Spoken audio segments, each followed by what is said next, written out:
படிப்பு முடிஞ்சு 2 வருஷம் ஆகுது, ஒன்னும் நம்மளுக்கு பொறுப்பே வரல. இதுக்கப்புறமும் நமக்கு பொறுப்பு வரலன்னா ரேஷன் கடையில் இலவசமா போற பருப்பு கூட நம்மளால வாங்க முடியாது. பொறுப்பு பருப்பு என்ன ஒரு ரைமிங்? எங்க இந்த செருப்பு? நம்மளுக்கு பொறுப்பு வந்தே ஆகணும். நாளைக்கு என்ன ஸ்பெஷல்? நாளைக்கு எங்க வீட்டுல வெண்பொங்கல். திருந்த மாட்டல நீ. நான் சொல்றேன்டா, நாளைக்கு நியூ இயர். நாளைக்கு புது வருஷம் பிறகு போகுது. நாளைல இருந்து பொறுப்பா வேலைக்கு போறோம், லைஃப்ல செட்டில் ஆகிறோம், மேரேஜும் பண்றோம். Happy new year.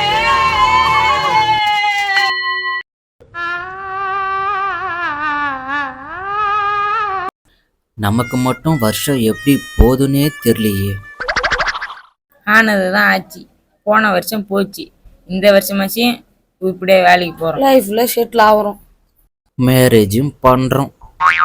Happy new year. எங்க ஹாப்பி இருக்கு?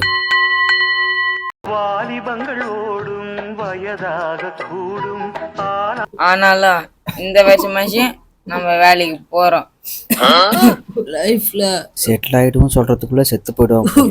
செட்டில் ஆகுறோம். மேரேஜ் பண்ணாலும் பிரயோஜனம் இல்லை, இருந்தாலும் மேரேஜ் பண்றோம். Happy new year. போட நிக்க முடியல.